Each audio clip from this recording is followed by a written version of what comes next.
उत्तर प्रदेश के उप मुख्यमंत्री केशव प्रसाद मौर्य कल कानपुर पहुंचे।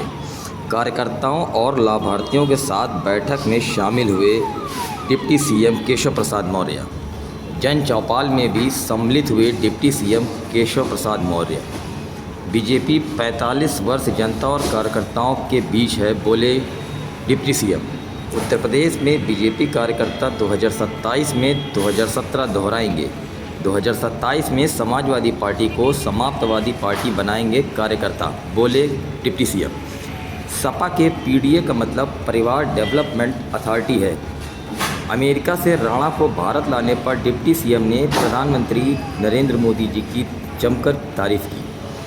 पीएम मोदी के नेतृत्व का झंडा बुलंद हुआ, देश के दुश्मन को अमेरिका से घसीट लाए, बोले डिप्टी सीएम। कानपुर से ब्यूरो रिपोर्ट।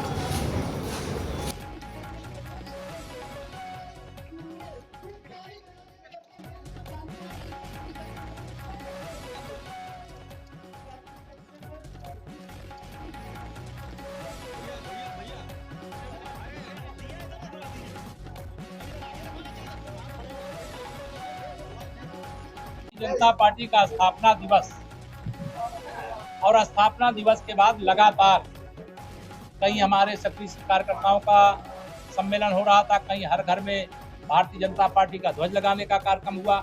अब वार्ड हो, गांव हो, गली हो, वहाँ संपर्क करने का कार्यक्रम हुआ। लाभार्थियों के साथ संवाद करने का कार्यक्रम है। जो वरिष्ठ कार्यकर्ता हैं उनका अभिनंदन करने का कार्यक्रम है।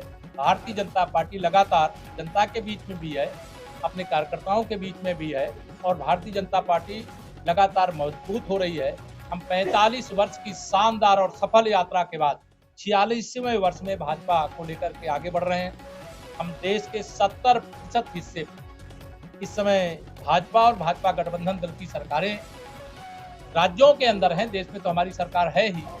जब से माननीय नरेंद्र मोदी जी का नेतृत्व देश में मिला है, जब से आदरणीय योगी आदित्यनाथ जी का नेतृत्व देश में मिला है, कि डबल इंजन की सरकार ने चाहे कानपुर हो चाहे उत्तर प्रदेश के सभी 75 जिले हो, विकास में बिना कोई भेदभाव हो, जिसको कहते हैं सबका साथ सबका विकास, वैसे सभी जिलों का विकास करते हुए एक नए कीर्तिमान स्थापित करने की ओर हम बढ़ रहे हैं।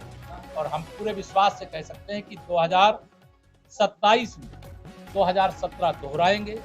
समाजवादी पार्टी को जनता समाप्तवादी पार्टी बनाएगी। भारतीय जनता पार्टी कार्यकर्ता रात दिन परिश्रम करके गुंडागर्दी को यूपी में वापस नहीं आने देगा। समाजवादी पार्टी फर्जी तरीके से पीडीए की बात करती है। उनका पीडीए परिवार डेवलपमेंट एजेंसी है और परिवार डेवलपमेंट एजेंसी चलाने वाले पीडीए अर्थात पिछड़े दलित अल्पसंख्यक की बात करने का नैतिक अधिकार नहीं रखते। 2012 से 2017 तक समाजवादी पार्टी की श्री अखिलेश यादव जी की अगुवाई में सरकार थी। उस सरकार के बनने में सबसे अधिक योगदान पिछड़ों और दलितों का था और सबसे अधिक अत्याचार, सबसे अधिक उत्पीड़न, सबसे अधिक शोषण श्री अखिलेश यादव जी के नेतृत्व वाली सरकार में 2012 से 2017 के बीच हुआ। वो अपनी चरम सीमा 2022 में विधानसभा में प्राप्त कर चुके हैं, अपनी चरम सीमा 2024 के लोकसभा में प्राप्त कर चुके हैं। लेकिन अब समाप्तवादी पार्टी बनने का सपा का समय आ गया है। हमें पूरा विश्वास है कि समाजवादी पार्टी अकेले लड़े, कांग्रेस बसपा के साथ मिलकर के लड़े, तब भी सुशासन का कमल खिलेगा, विकास का कमल एक की बात करें।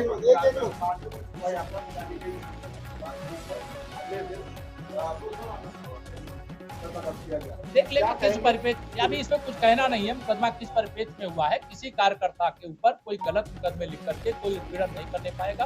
कार्यकर्ताओं का सर सदा ऊंचा रखा जाएगा।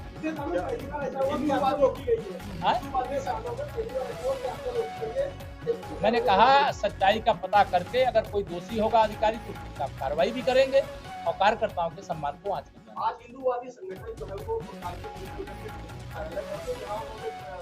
वो भाजपा के राष्ट्रीय अध्यक्ष से ज्ञापन सौंपा है, तो इसकी कार्रवाई ये लोकतंत्र है, कोई किसी को ज्ञापन दे सकता है, ले सकता है, वो कोई बड़ा अभी शराब का आवंटन हुआ है, उसमें भाई और मंत्री से विरोध कर रहे हैं। क्या सरकार किसी को ये आवंटन करने में कोई, देखो ये सब प्रक्रिया है। अब प्रक्रिया में कोई कमी होगी तो उसको सुधार करने के लिए हमारी सरकार है ना, आगे भी रहने वाली है 2047 में।